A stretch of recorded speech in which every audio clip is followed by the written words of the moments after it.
And a very good evening to our viewers joining us on Facebook to the second in our series In Conversation with Healers.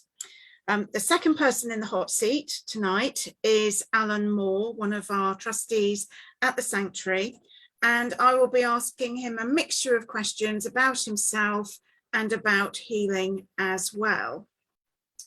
So I'll put myself and Alan on spotlight for everybody.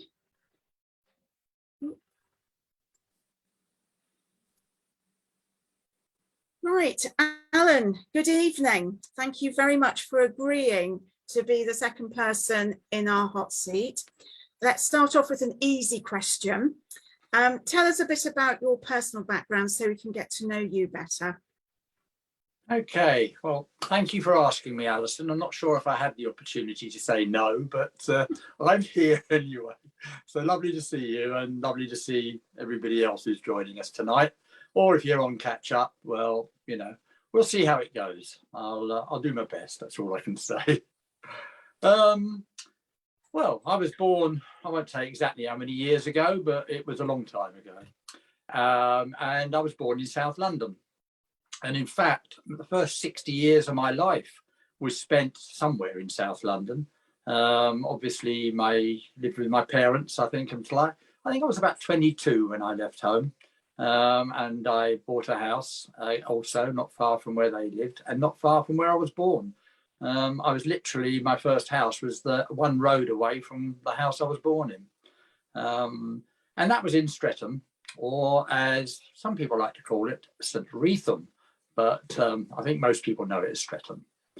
Anyway, I lived there for many years, as I say, until I was sort of in my 60s.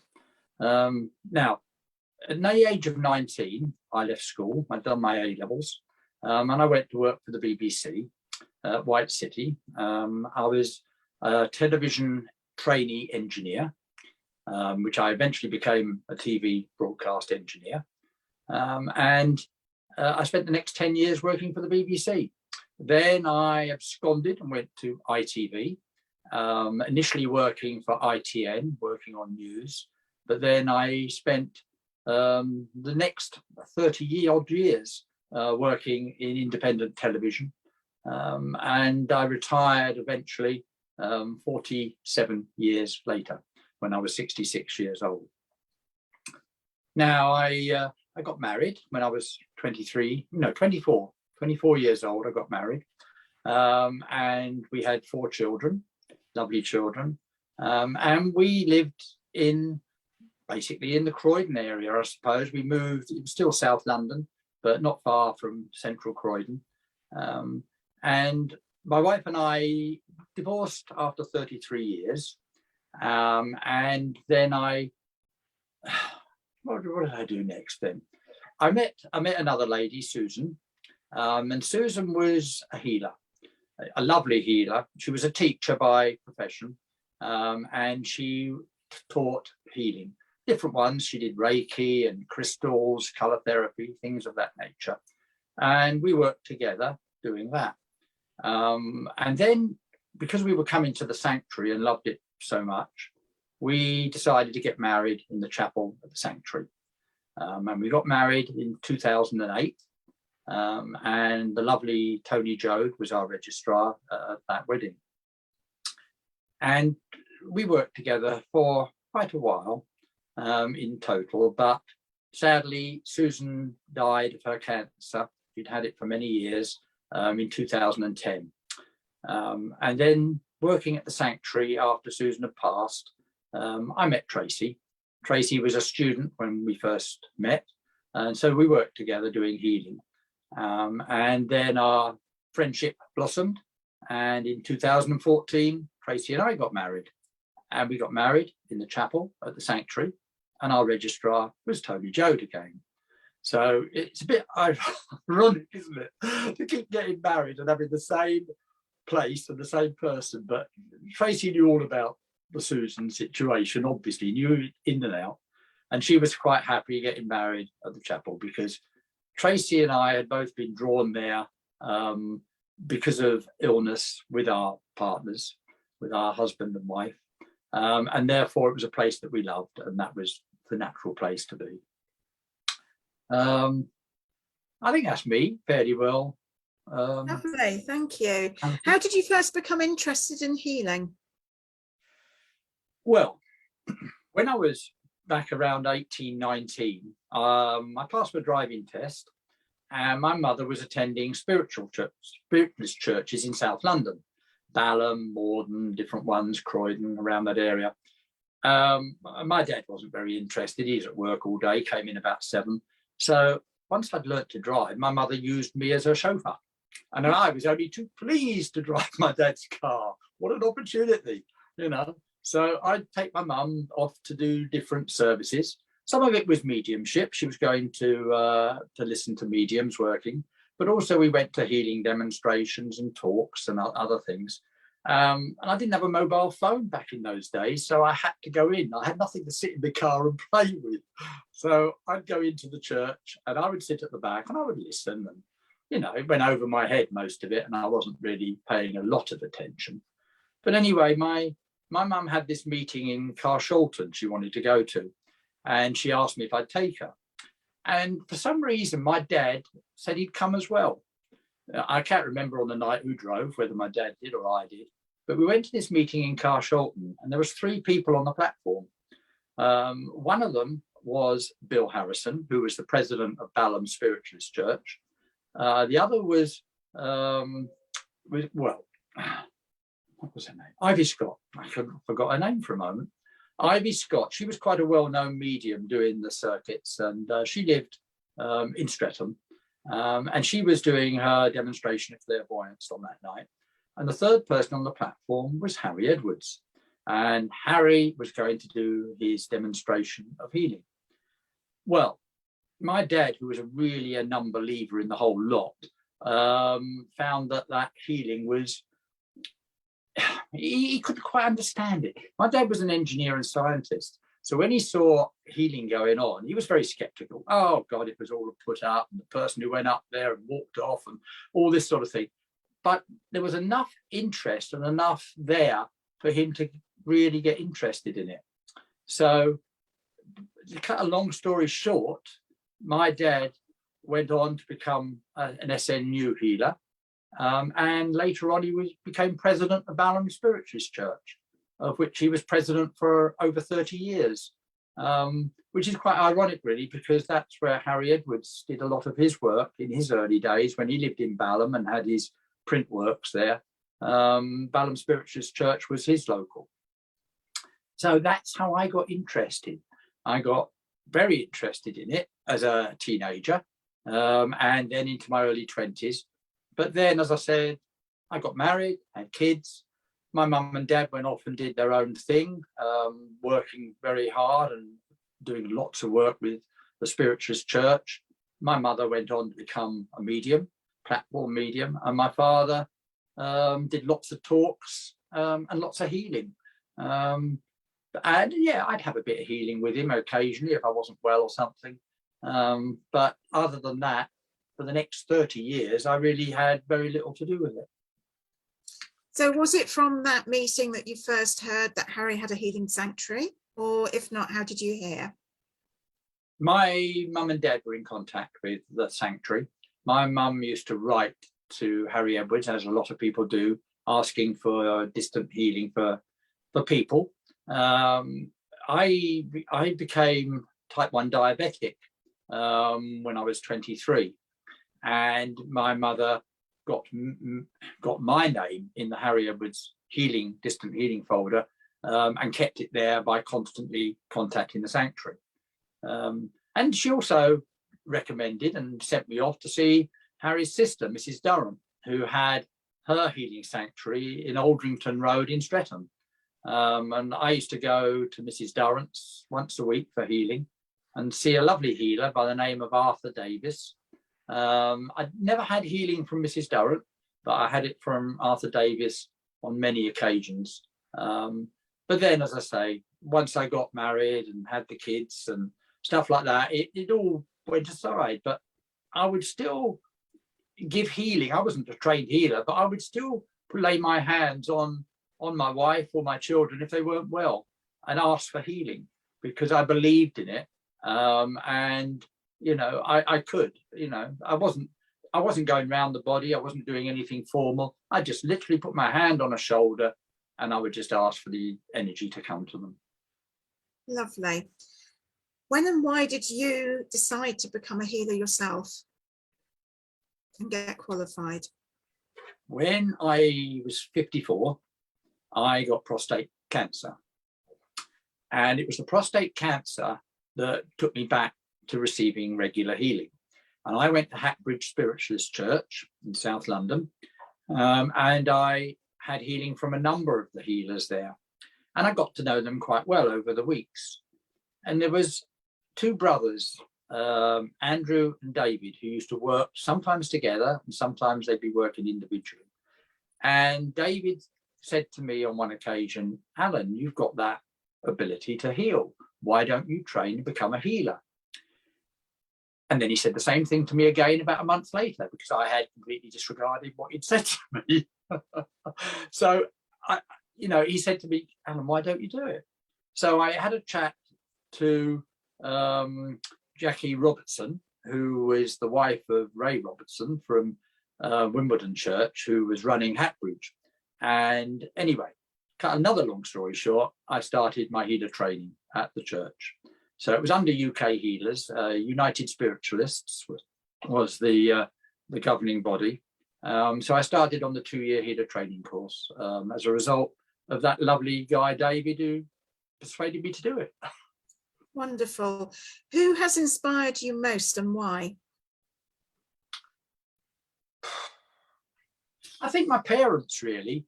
I mean, my mum and dad, they were lovely. I was an only child, and therefore, with my dad working, basically 5.5, 6 days a week he worked, I was very close to my mother and did a lot with my mum as I was growing up. And I think she taught me a lot of things. She taught me not to swallow bones from fish because it might stick in my throat.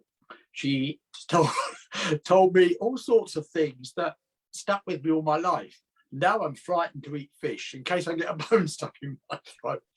But no, seriously, my parents did inspire me. My father, as I said earlier, was an engineer and scientist. And he taught me a lot of practical things. I mean, I didn't take a car to a garage till I was in my 40s. I'd always maintained my own car because my father, my grandfather were in that trade. And my dad taught me how to hang wallpaper, how to paper a ceiling, how to do all sorts of very practical things, which meant that I was in a good position for many years, not to have to get in builders and people to do it. I could do it myself. And so they were the two. But my grandfather, my grandfather from my mum's side of the family, he died when I was 2 years old. But I could always feel him around me as a teenager, as a young adult. I just had that tingle down my spine. I could just, if I got stuck on anything, I knew that my granddad would show me how to do it. And he did. And I would often just stop in mid-flow on something and just stand there and just say, okay, what am I going to do? How do I do this? And I'd be inspired what to do. So he, from spirit, was very inspirational to me. I think those three people was by far more than anybody else. Although there's been lots of people over the years, obviously, who I've looked up to and tried to, behave in the way that they do. Mm-hmm. What sense of purpose or mission or duty guides you in your life?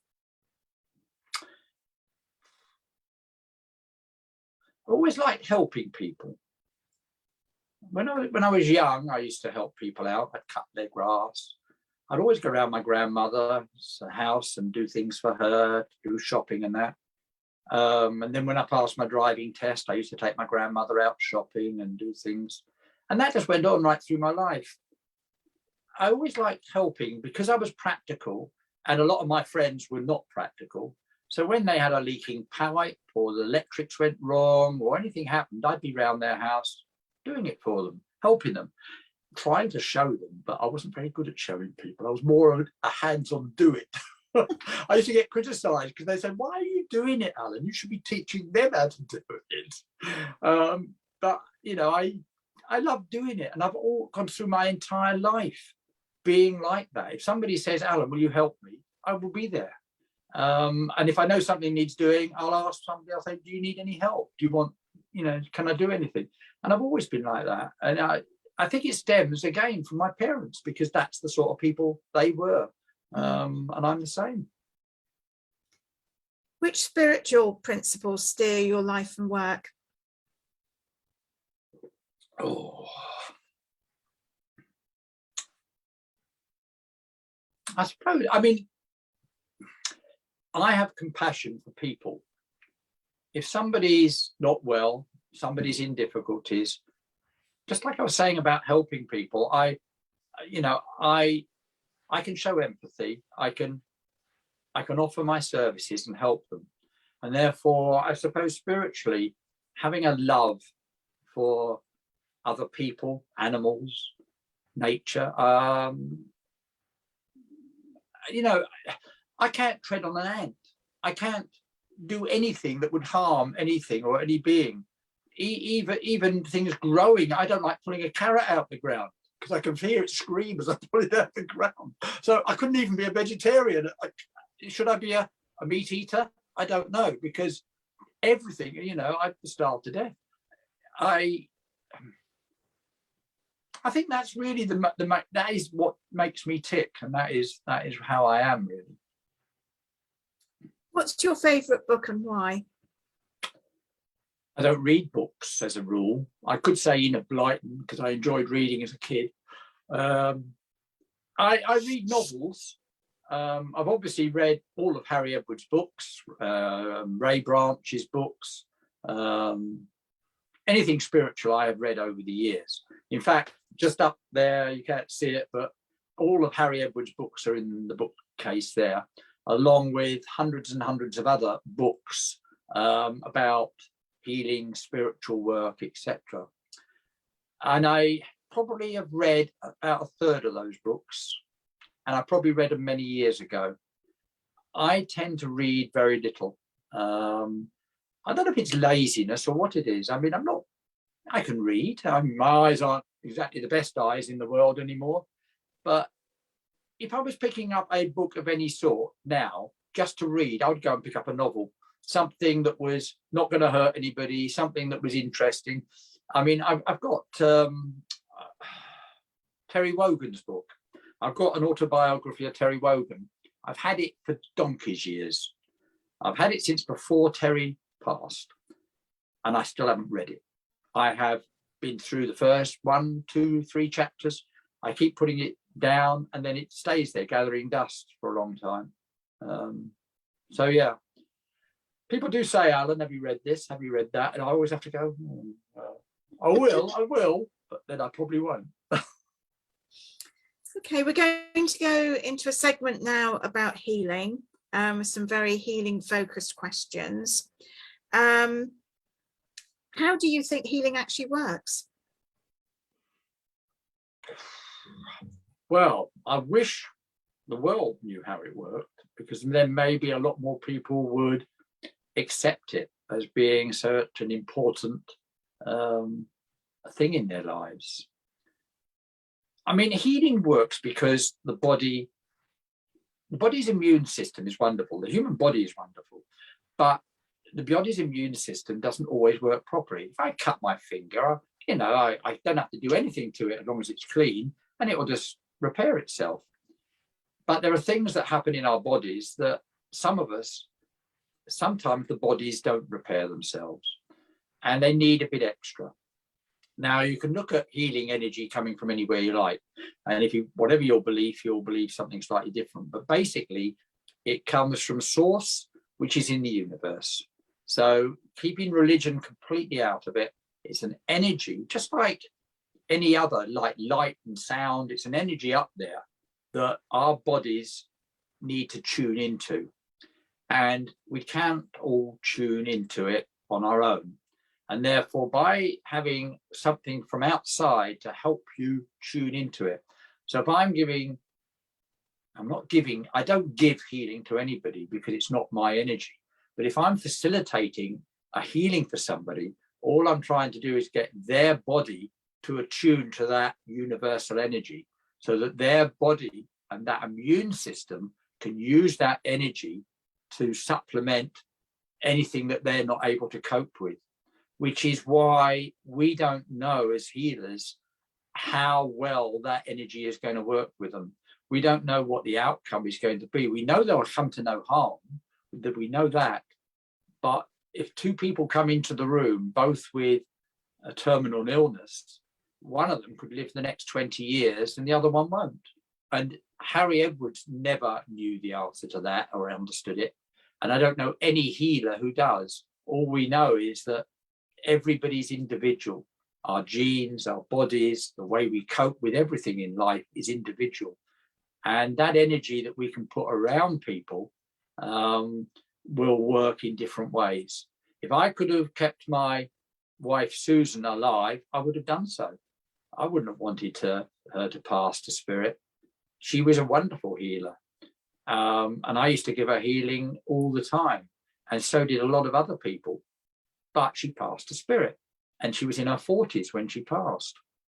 So it's a very difficult one as a healer, because people come to you and say, well, why can't you heal us? You know, you heal one person, why can't you heal somebody else? And we don't know. None of us know. When you're conducting a healing session, what do you feel as the healer? Do you feel anything? During a healing session, whether it be a group healing or a one-to-one, I can feel energy. When I attune and go into the healing, I become very calm and relaxed, which doesn't always work to my advantage, because if I'm doing a healing around somebody's body on the telephone, I could just as easily go off to sleep as they do. So I have to make sure that I don't go too relaxed for that reason. But I do get very relaxed and I can feel energy changes. I go on intuition. We follow a fairly standard format as healers. Whatever your healing background is, you follow a format of some sort. But as you go around the body, you can feel the energy changing. And that's how I do. I can feel energy changing as I'm going. So if I'm on contact healing, fine. I'm going around somebody's body, hands on if I've got permission, or hands off the body. But if I'm doing it over a telephone or over a Zoom call with somebody hundreds, thousands of miles away, I still feel exactly the same. I can feel, as I'm visualizing the person, visualizing the area of the body that I'm moving my hands to, I can feel the change in energy. So, for example, at the emotional center, if I go over the tummy, over the solar plexus, I can often feel that big suck, or not, as the case may be. I never get feedback as far as that person's got anything specific wrong. I couldn't turn to that person and say, I believe there's something wrong. Now, our training is we wouldn't do that anyway. But I never get the feeling of it. I mean, our training always is that if ever we had a feeling, we would just recommend that the person, went for a checkup, saw a doctor, etc., etc. We must never, ever diagnose. But I don't even get the feeling of what's wrong with the person generally. All I'll know is the energy has changed. Now, if the energy changes on the right elbow, I might think, oh, he's got a bad right elbow.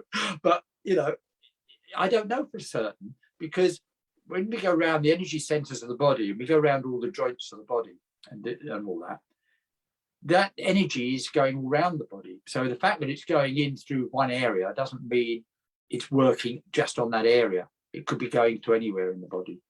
Because in some ways, like Harry Edwards would have said, and a lot of healers do, you've only got to make that contact with the person. You don't have to actually, to do the healing for somebody, touch them anywhere. You can just literally sit in a room beside of them, focus on the person and send them the healing. And the healing will go naturally to where it's needed. A lot of the way we act and the way we work as healers is for the comfort of clients, because clients get a lot of comfort out of knowing that we are focusing on an area that concerns them. And therefore we tend to do that. And also because of the energy changing, it does give an element of feedback. It's a difficult one, but that's me. If someone was to come and have a contact healing session at the sanctuary, what actually happens during such a healing session? Well, first of all, if it's a new person, we would go through the explanation. We'd ask them if they'd had healing before, things of that nature. But then we would explain to them what the healing session involves, about the relaxation, giving them a visualization, ask them if it's okay to touch them during a healing or whether they prefer hands off, and just tell them that we're going to start at the head and shoulders and go down the two sides of the body. So it'd be the general explanation like that. Make sure they're aware that they might feel things or they might not. Some people feel warmth and tingling. Some people don't feel anything at all. Quite often people will see colours and they may not. And the fact that somebody does not have those feelings and those effects on them does not mean the healing isn't working, because it's how our bodies receive it. So it'd be explaining all that sort of thing to them, telling them how long we're going to be, whether they'd like music, etc., or whether they'd like the room to be quiet. Starting off at the beginning as well, I ask them if there's anything they want to talk to us about, telling them that we don't need to know anything, but if there's anything they'd like to tell us, how they're very welcome to do so. Obviously tell them that everything that's said in that room is private, and nothing will be disclosed to anybody else. Just generally like that, just try to calm them and relax them and put them at ease. I think that's about it, without going on all night about it. Whilst we can never promise outcomes from healing at all, or give any indication on what the outcome might be, do you feel that healing can still be of help to those with a terminal illness? Yes, definitely, because it can work in different ways. We've got no control, as I said earlier, over the outcome of a healing, how positive it can be. But if you don't try it, you're never going to know. And there are healings that have happened that have been miracles. People whose terminal illness, has been put aside for many, many years. There can be just the coping mechanism, going through the chemotherapy, radiotherapy, whatever they've got to go through. It's so traumatic attending hospital just for a routine checkup, let alone going through some of these procedures. And the healing, really does help an awful lot of people to cope with what's going on in their lives.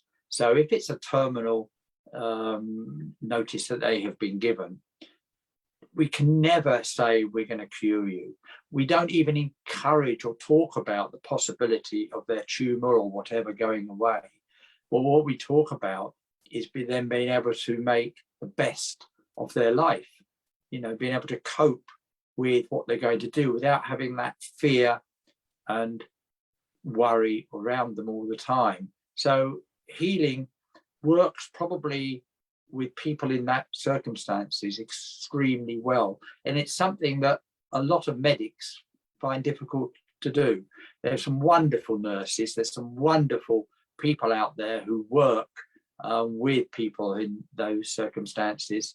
And they do a wondrous job.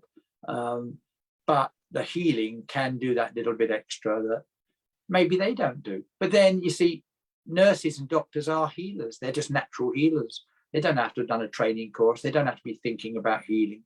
Every doctor, when he gets his scalpel out to do an operation, he is hoping that whatever he does to that patient is to the patient's good. He's hoping that he can rectify the situation. He's hoping that he can remove the tumour or make the patient better. So in all his procedure of doing that, and all the nursing team in that operating theatre all have that one person in their mind, that they want that person to recover and be well. So without knowing it, they're all sending healing. What about carers? Can healing help carers? Yeah, I mean, carers, it's a very hard job being a carer. Mm. Certainly, carers tend to work until they drop. And this is one of the things that we always say to them. If they don't have that bit of me time and the opportunity to recharge their batteries, they are not going to be as effective as a carer, because they will be losing their energy. They'll be losing so many things. And therefore, we always say to them, you know, have that me time. Healing is wonderful for them because healing helps them to relax. Healing and relaxation go hands in hand. And if you can get the carer to relax and have that me time, then they're going to be a much better carer. And therefore, the person they're caring for is going to benefit as well. So it's not them being selfish, it's them helping their person that they love and the person they're caring for. So yeah, healing is very important. And we encourage all carers, whatever they're doing, to have healing. Do you feel that healing can help the bereaved? It can. I mean, you cannot change what's happened in their lives, but you can help them cope with it. And coping with bereavement varies terrifically. No two people are going to be the same, even within a family. One person will cope much, much better than another. And therefore, by giving them the healing, you're helping them again to relax. You're helping them to deal with what's gone on and look at the future as well. We're not into mediumship in any way. So we're not trying to give them messages from spirit or boost them up in anything like that. What we're trying to do as healers is just give them that relaxation and that energy. And if the person can get rid of some of that trauma that's going through their bodies, and move on and do other things. I mean, it doesn't matter how many years somebody's been passed, you're never going to forget them. You're always going to think about them on birthdays and anniversaries and things like that. You know, a healer cannot do anything about that, and we wouldn't want to, because it's important that you do keep these people in your mind.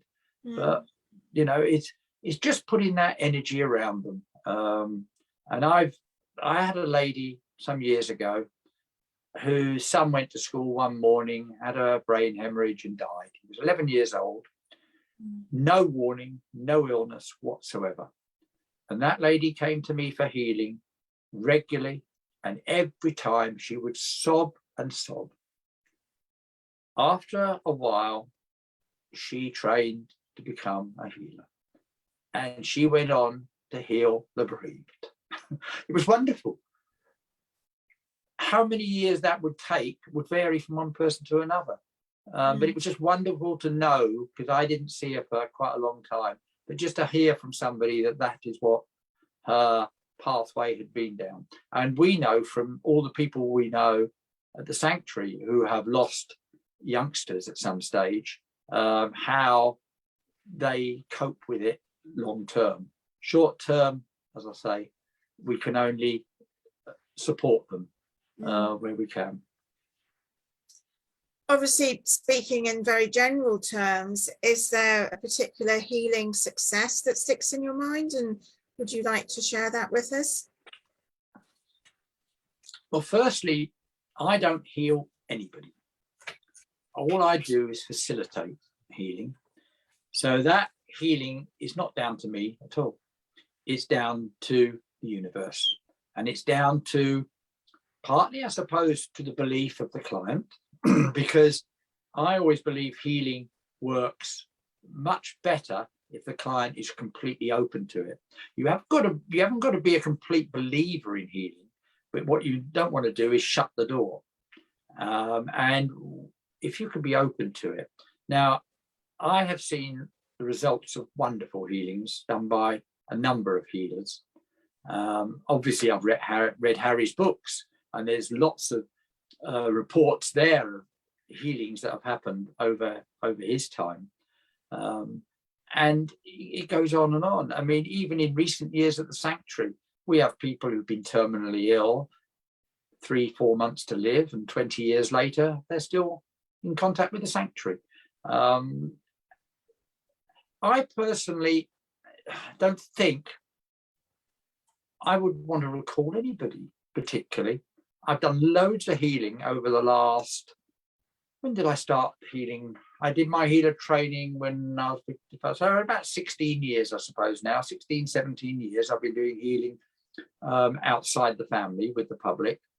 I've seen some wonderful results, but I mean, the result can be not the fact that a terminal person has lived on necessarily, but the fact that people are coping with their lives.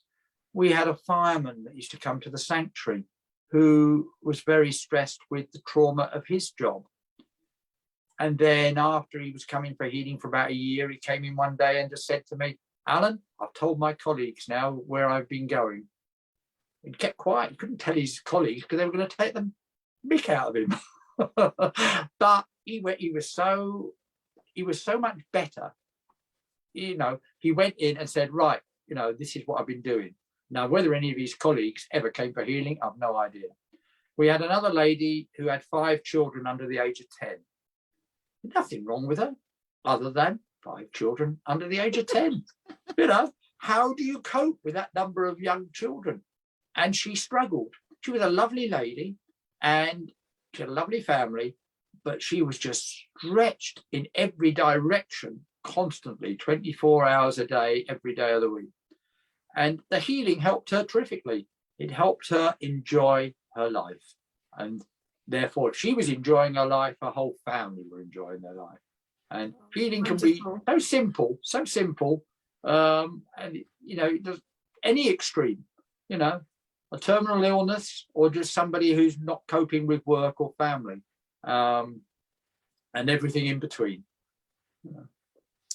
I want to move on now to actually becoming a healer and qualifying as a healer. Do you think anyone can become a healer? I think we're all natural healers. I think everybody is a natural healer. Everybody has a parent. Many of us have brothers and sisters, and many of us have children. And every time anybody in your family is unwell, for whatever reason, people send out healing. Most of them don't know they're doing it, but they're sending out their love to the person. They're comforting. Every time a mother puts her arm around a child who's just fallen over on the ground and taken the skin off its knee or something like that, you put your arm around the child, you're healing the child. School teachers do it. Obviously, nurses and doctors do it. So we're all healers, whether training in a formal way to do healing in the way we do at the sanctuary. I don't think everybody can necessarily do that because they're not all got that love for strangers, if you know what I mean. You've got to be able to meet a stranger, somebody you've never met before and possibly never meet again, and focus on them, attune to that person and the healing and send them healing. And I don't think everybody would want to do that, let alone cope with it. And that's why on our healer training, it's important in the early days for people to understand themselves and find out if that is the way they want to go or not. But as I say, I did healing untrained with my family and children many years ago, and I didn't get training to be a healer, but I loved them. Therefore, I'd put my arms around them and I would wish them to be better. Oh, lovely. Would you recommend being a healer at the sanctuary? And if yes, why? Well, it certainly suits me. I wouldn't be there, would I? No. I get a lot of pleasure out of seeing other people's pleasure. And if I can see somebody, if I can put a smile on somebody's face, I can do it like Phil with a joke. All right, I could do that. But if I get somebody coming in who emotionally is upset or physically in need, and I can see them improve either on one occasion or over a period of time, I get a lot of satisfaction out of that. And I don't need feedback because majority of the healing I do, I don't get any feedback. I just put my trust and my faith that that energy will be for the highest good of the person I've given it to, or I have facilitated it for. And I I can't see me not being a healer. If for any reason I wasn't at the sanctuary, I would still be sending out my love. I'd still be sending out distant healing to people, whether it's somebody from the gym, whether it be somebody from my walking group in Spain or wherever. If somebody was in need of some sort of support, whether it be physically or emotionally, I'd be there doing it. And I'm just a natural at doing that. And when I got married to Susan in 2008, it was then that Tony Jode, who obviously found out that I was a healer in discussions before we got married, asked me if I'd like to be a healer at the sanctuary. And I started work in 2009 at the sanctuary. And Susan used to come up with me. So I'd be doing healing and she would receive some healing from one of the other healers. And she would spend the day in the grounds, in the house, chatting to people. And I would be doing my volunteer work. I loved doing it. And except for a short period when Susan was very ill and I stopped working at the sanctuary for a few months, I have been there constantly, really, since 2009. And yeah, I love it. I love it. I don't get paid very well, but not at all, I don't think. I love it. I don't need to be paid. I just I love doing it. It comes from the heart. Qualifying as a healer, now you sit on the panel that examines students who wish to graduate as healers. What do the panel exams involve? Well, we're very lucky with the panels because the tutors normally only put people forward to panel when they are happy that they've reached the right level. If there's anybody who for some reason hasn't quite got there, then normally the tutors advise them to do some more work before they come to panel. So when they come to panel, we are looking for somebody, I'm looking for somebody a bit like me, who wants to do it because it's from the heart and because they have that empathy and because they can give love to complete strangers and, and focus on people and do all that element. That is what I'm looking for. I mean, part of the panel is obviously doing a healing act. So they demonstrate the actual act of healing.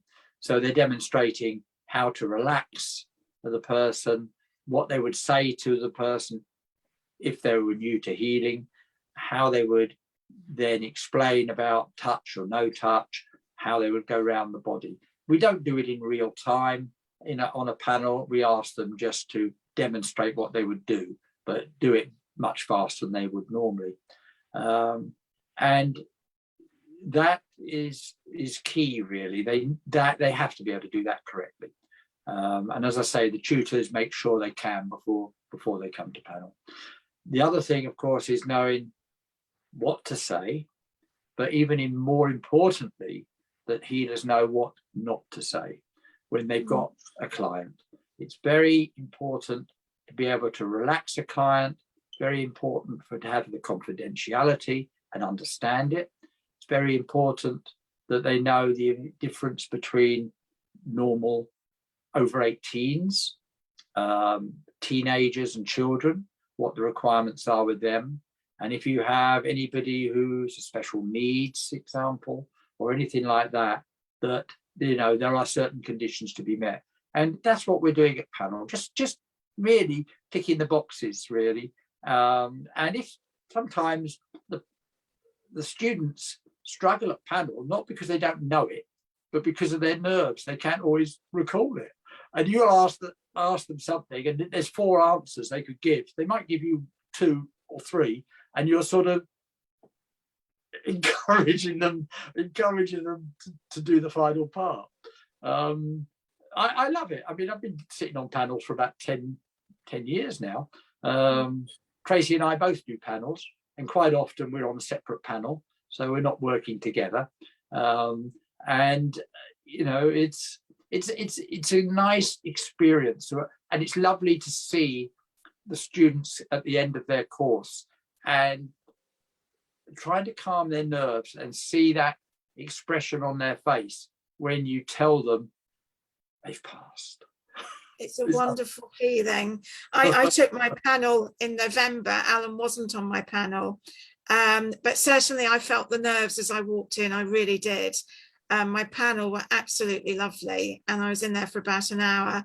And it's a wonderful feeling when you come out and you know that you've passed. Would you describe the breadth of knowledge that students are tested on at panel? We've mentioned the Healing Act, but actually there's quite a bit more that healers need to know, isn't there? Yeah, I mean, I'm not going through the code of conduct because we'll be here till midnight, but there are lots of things, and the code of conduct is very important. It's something that all the healing organisations associated with UK healers has to adhere to, and other organisations like the SNU and that have their own code of conduct and things. And I've touched on some of them already about children, about certain circumstances. It involves animal healing as well. It's how to conduct yourself, and as important, as I said earlier, what not to do. It's data protection. It's keeping everything secure, how long you have to keep records under lock and key. So when would you disclose anything? Would it be, what level of authority would be able to come to the sanctuary and say, we need to know about this person? And it's all these sort of things really that are taught. It's a lot of it is self-taught on that element because it's all laid out in the journal, and students can take that away and they can study it and learn it. It's knowing about energy centers. It's knowing about sympathetic systems and how the healing works. And all those sort of things. It's important if you're going to become a Harry Edwards healer to know about Harry Edwards as well. You need to know about Harry the person, and you need to know about the sanctuary and the history of it, because if you're a Harry Edwards healer, you need to be able to talk sensibly about the sanctuary and about Harry, because somebody's going to come up to you and say, who was Harry Edwards? What did he do? Why did he do this? Why did he do that? So if you haven't read any of his books and you haven't learned about him, you'd feel a bit foolish, really. So we always encourage all students to know about that. I mean, not all of them will stay as a Harry Edwards healer. Some of them will get that healing qualification and they may not come back to the sanctuary very often or at all. But they are a qualified healer under UK healers to go off and practice their healing elsewhere. But yeah, I mean, I'm not going to get the code of conduct out. It's up there on the shelf. But I'm not going to get it out and go through it. To be honest, I'm not sure how much of it I can remember myself now. Well, every time I sit in panel, I have to start scratching my head and thinking, because the tutors do lists of questions from which we take the questions. And sometimes they give me questions and I go, oh, God, Bennett, what's the answers to that? So luckily we have these in advance so we can make sure. We did have one situation where something had changed. The law, I think it was on data protection, had changed a little bit. And the panelists, there was 2 panelists and myself, thought we knew the answer. The students had been taught differently because the rules had changed. Nobody told us. That happened on my panel. That happened on my panel. Yeah, we came to light of the panel. We felt a bit foolish, but we had a good laugh over it because that's what the panel's about. The panel, like healing, it's about raising the vibrations, having a laugh, having relaxation. It is serious, but it doesn't have to be done seriously with a straight face. It can be done seriously, but with that element, and Okay, so somebody's passed their panel. Obviously, from the public's point of view, it's important that we don't have rogue healers in the profession. So how are healers governed in the UK to make sure we don't have rogue healers? Well, from the start, the healer gets a qualification. So anybody who's practicing healing should have their qualification available for any clients to see, whether it be on a wall or where, whatever. But they should have done the qualification. And for spiritual healers, it's a 2-year course, or minimum of 2-year course. And then they all go to panel. We're whatever organisation you're with, the SNU do it the same way as we do. So it's important they've got that. It's also important they have insurance, because if you gave healing to somebody and then that person, something happened to them after they'd had healing, they could then go to their lawyer and say it was because that person gave me healing. So you need to be covered by insurance.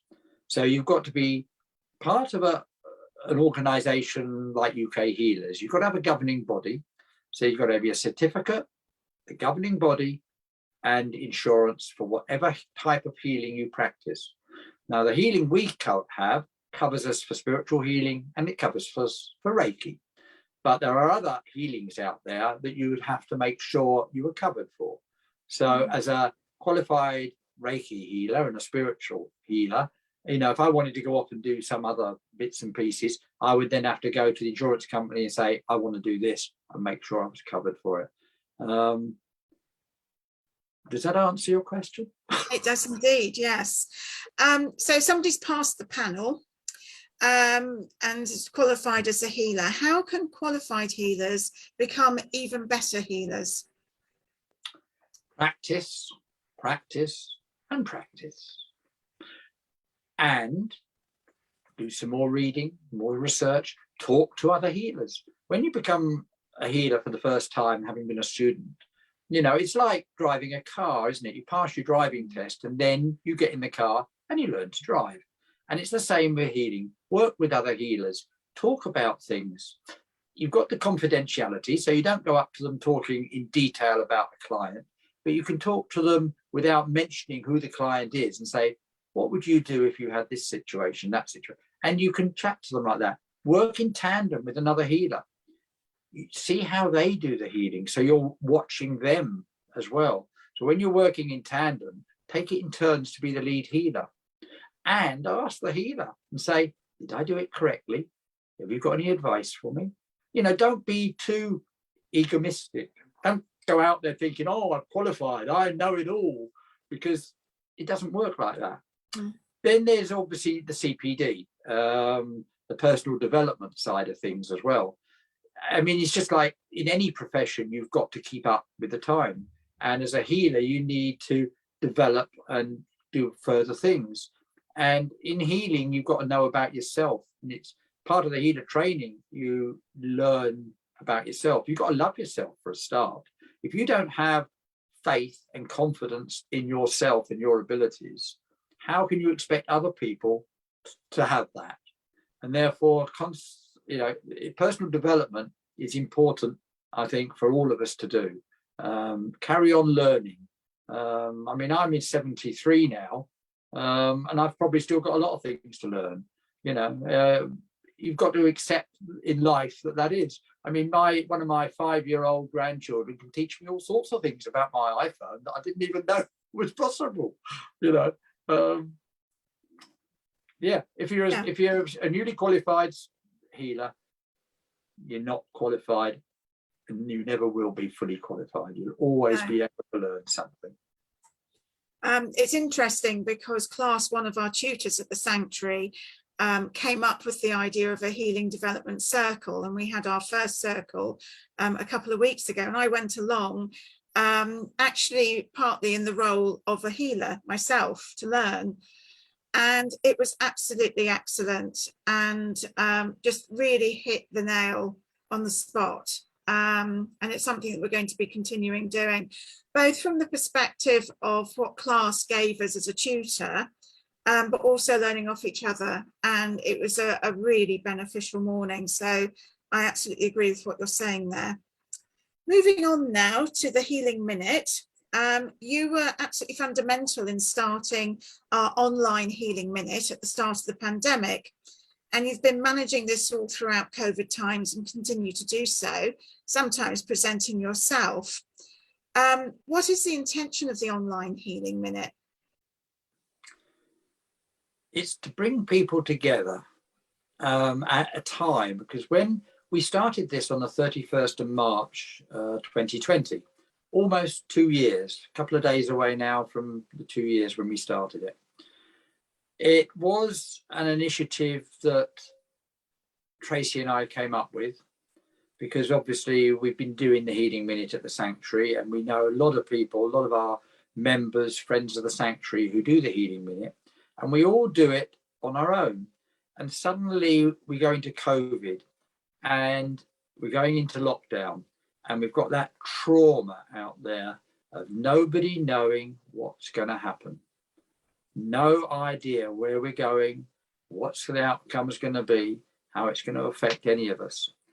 And we just thought that by getting all us like-minded people together as a group and sending out our healing, not just to our individuals, the family and friends, where we tend to focus on, and those in the healing folders of our own and around the world, but to send it out to the world leaders, to all the scientists, to everybody, that we could actually get through what we had to go through over the weeks, months ahead, not knowing where we're going. And when we started it, the easiest way to do it was just to come up on Facebook, up on the Harry Edwards Facebook, and send it out. We were completely gobsmacked at the number of people who started to tune in, because we thought there'd be 20, 30 people maybe. And we were up the first week. I did it for 6 days on the trot, and we were hitting thousands of people viewing it within that week. Unbelievable. We were all in lockdown, so nobody had anything better to do, I suppose, so they would look in. But then the numbers dropped, obviously, because the interest dropped a bit, but there were still hundreds of people who were regularly tuning into us. Tracy did about 9 days on the trot after I'd done my week, and then we realized that it had to be more than just the two of us. You know, it had to be fresh, and we had to have new ideas and new things. We couldn't just carry on us doing it, because we didn't know how long it was going to go on for. So lovely Gary Ellerman, if I can say it, he joined us as well, and then others joined in as well. And as everybody who now sees the Healing Minute knows, we had quite a nice little band of healers working on the Healing Minute. But the idea was just to help everybody.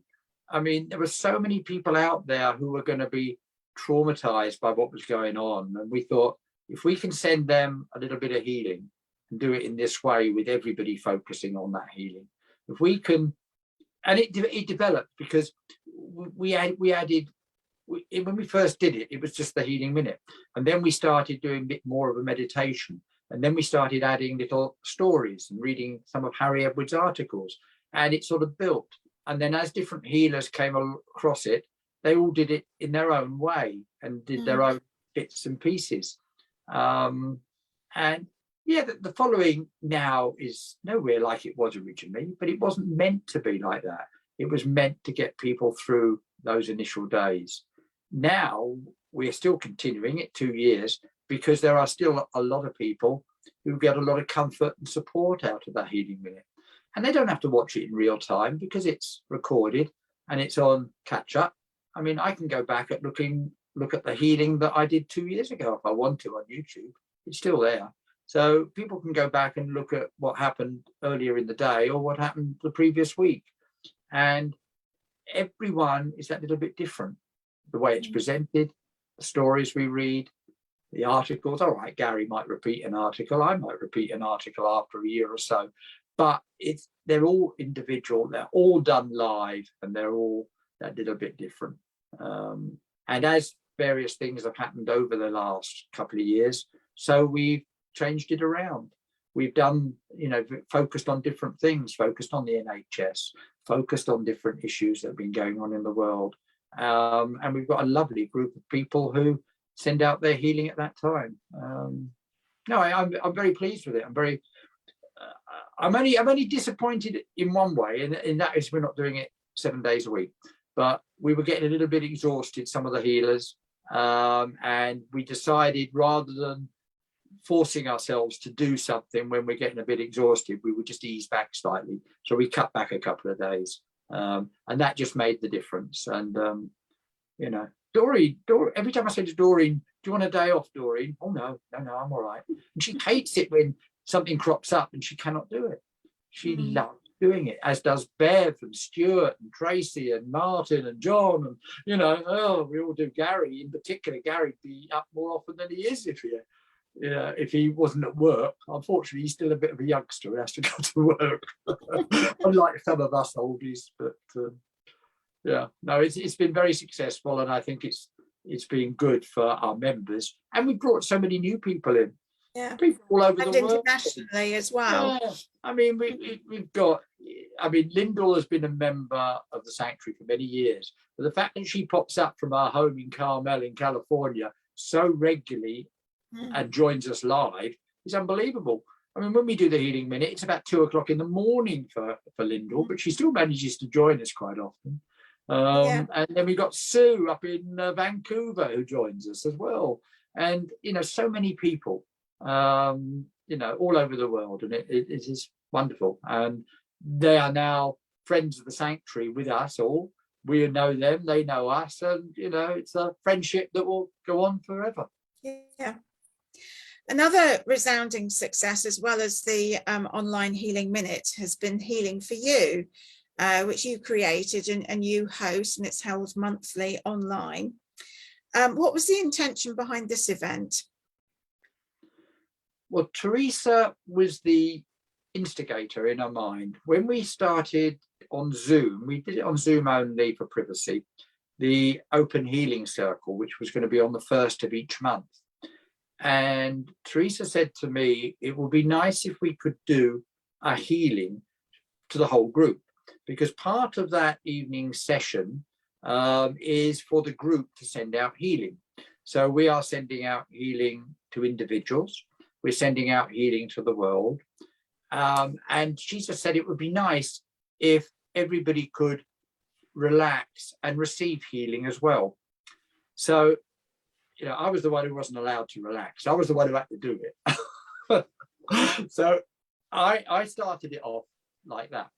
And then one of our followers actually said, why don't you do the Healing for You part independent to the Open Healing Circle, as well as in the Open Healing Circle, but do it independently as well.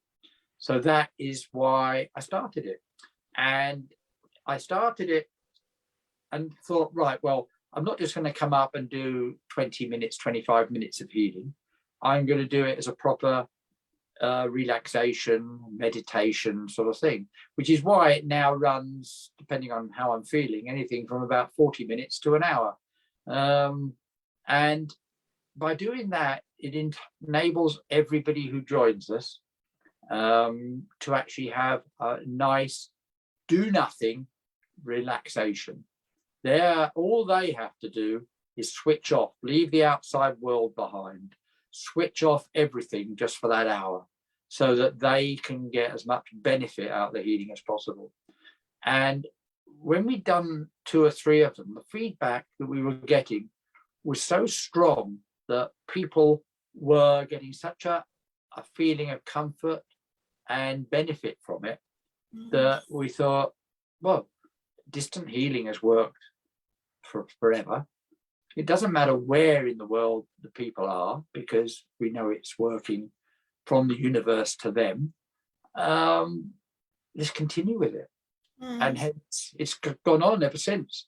I know we've messed about with the time, Alison, haven't we, from 10:30 in the morning to 7:30 in the evening and things like that. There has to be a little bit of, I mean, that's my fault really for moving it around. But I just felt that when people are so relaxed in the morning, you know, was that the right time of day for them to have that relaxation? Or was I doing away with their Sunday? Because at 11 o'clock on a Sunday, they were so relaxed that that was the end of the day for them. Whereas doing it in the evening, all right, it might clash with something on telly, but they can watch that afterwards. You know, maybe that was the better time to do it in the evening. And of course, there are they are always recorded, unlike the Open Healing Circle, which is normally kept very private so that people can talk privately without the world listening in. The Healing for You is done on Facebook, so it's on catch up, and people can watch it at their leisure, and they can watch it a second or third time if they want to. Yeah. So I also anchor the Healing for Yous, and one comment that I've noticed that comes up a lot from quite a lot of attendees is that they say that they can actually feel you working around them and feel the healing energy, and some see lights and some sense changes in temperature, heat, that sort of thing. And I think you can sense things as well, can't you? Yeah, I mean, if I've got 50 people receiving that healing, I don't know who or what I am feeling regarding each individual. All I know is that I have to stay in places until my guides and spirit, my intuition, tells me to move on. And likewise, occasionally I will do something a bit different because I just get that intuition to do it. All I know is that one person or maybe several people need that extra bit of healing somewhere. And yes, we do get feedback, as you say, Alison. Sometimes somebody will say afterwards. I mean, a lot of people don't say anything afterwards because they're zonked. But there are a few who will come up afterwards and actually give us some feedback. And it's quite often I will have felt something, and then they'll tell me something that matches what I was feeling. Without me knowing. And I've actually had experience of this happening. I don't know if you remember, there was one, it's when we were in the morning, and that particular morning my left hip was playing me up. It was very, very stiff, and I was anchoring, and I didn't say anything to anybody about this. I mean, it wasn't, on a scale of 1 to 10, it wasn't massive pain. It was just, I noticed it was stiff and a bit troublesome. And I just started anchoring the event. I didn't put anything in the chat box. I didn't ask for any requests. I said nothing to anybody. And the event started, and you did the healing. And then at the end, you said, now, you may have noticed that I went back to the hip area, the left hip area. Somebody in this room has a problem this morning with their left hip. And I'm sitting there thinking, how did you know? I didn't say a word. And I thought, you can't hide anything from this man whatsoever. And but I didn't know it was you. You didn't know it was me, no. I didn't know it was you. No. And I thought that was pretty amazing. I was very impressed, I have to say. And my hip did ease as well after that session. And I just thought I'll just sit in silence and, you know, and do what I do. And remember, it was not me that was doing that. Yeah. It was up there that was doing that. I was just facilitating what they wanted to happen. Yeah. But it's pretty impressive, I have to say. Healing in the medical profession, how do you feel healing can complement the work of the medical profession more? Well, yeah, we are getting there slowly with the medical profession. I mean, Harry Edwards back in the 50s and 60s was working very hard to get the medical profession to accept healing as being complementary to what they were doing. And ironically, it was the year after Harry Edwards died when the medical authorities told the doctors and the medical profession that they could refer clients and patients to healers. Shame it didn't happen when Harry was still with us, but obviously he's up in spirit, so he knew that it had happened. Now, over the years, it's been very, very slow. Now, thanks to people like Sandy Edwards and Angie Buxton King, and that, we are getting our foot in the door with hospitals and nurses. And I think because of COVID and what's been going on in the NHS, I think that has helped healing become more acceptable to everybody. Now, the healing energy isn't just there for the client, for the patient. The healing is there around the doctors, the nurses, and as I said earlier tonight, the whole of an operating theatre is going to benefit from having that healing energy around them. They will all work to that much better way.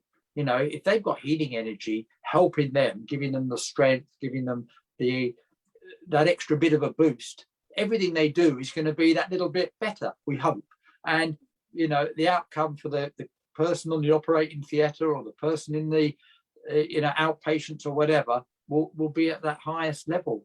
So thanks to getting some healers into hospitals and into the NHS, I think the message is going around quite fast, and I'm really hopeful. I know, Alison, you're doing a lot of work on this, but I really do hope that more and more people will accept healing as a complementary therapy. We're never going to be stopping and getting in the way of the medical profession or the veterinary profession or anything like that. What we want to do is give the clients that extra opportunity to improve their circumstances by giving them that extra bit of healing energy. And yeah, we've heard, even going back many years, back to Harry Edwards' day, that doctors were involved with Harry Edwards and with healing. And I think even today, when doctors are standing there at an operating theatre and in a sort of thing, I think without them even knowing, they're asking for that universal help and guidance in what they're doing. And I just like I used to when I was trying to mend the car, and I'd be asking my granddad in spirit, for God's sake, come on, what am I going to do now? Blah, blah, blah. And I think doctors and nurses and everybody are doing that. It's recognizing what they're doing maybe is what we need to achieve. Because I can see a day, not too many years away, where every hospital, everything will have that support of a healer. Down in Barnstable, when Sarah was working down there doing her healing, it was wonderful to hear from the staff she worked with, the feedback they were giving us when Tracy and I visited them. The fact that doctors would have somebody in the main part of the hospital, and they may have just been doing a blood test or having to do some procedure on them, and the person would be really nervous. And they'd pick up the phone, they'd phone across, Sarah, can you come over? I've got a patient who is very nervous. Sarah would go over, chat, calm the person down, and the procedure would take place. The fact that doctors were able to do that was wonderful. And I'd like to see that happening in every NHS hospital in the whole country. That would be a wonderful future for spiritual healing, wouldn't it? It would be, yeah, it would be. And it's not just necessarily spiritual healing. We focus on spiritual healing, but there's lots of other good healers out there working under different areas, complementary therapists. And I think, we all work with the same aim, really. We all want to see people benefit, people improve, people not suffer. We've all got the same, aim to what we do. So we mustn't ever, say ours is better than yours or theirs is better than ours or anything like that. We're all trying to do the same thing. What is your vision for the Harry Edwards Healing Sanctuary? To be key, I suppose. I'd like to think that Harry Edwards was going to be a key player over the years in healing. So along with UK Healers, Healing Trust, SNU, etc., all the Reiki organisations, all the healing organisations. But I'd like to think that Harry Edwards Healing Sanctuary would be one of the key players with all the others out there doing the healing. That's what I would love to see. Coming to the end of your interview, to conclude, have you got an inspiring quote that you'd like to share with us?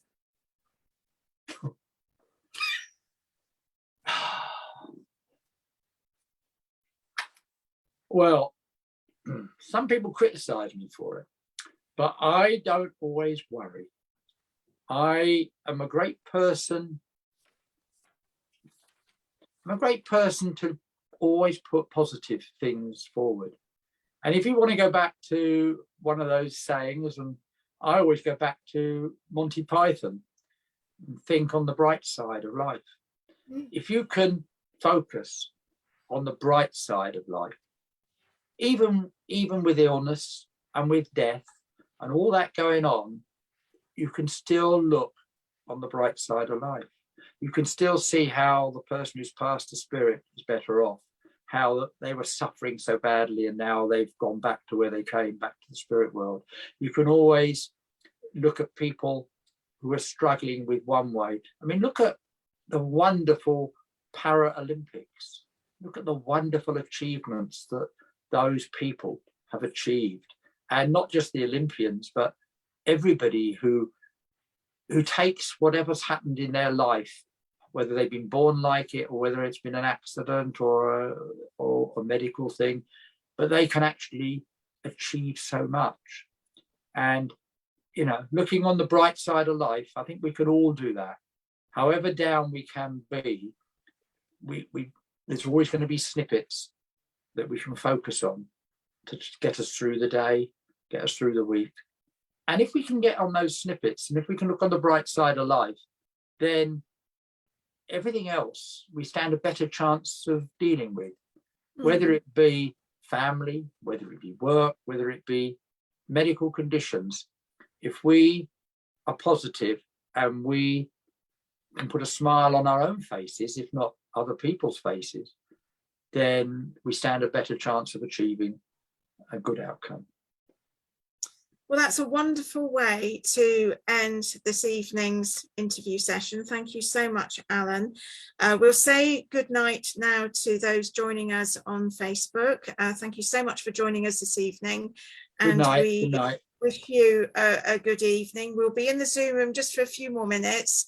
So if you want to hop over to the Zoom room, please do so. But we'll say good night to those on Facebook and have a lovely evening.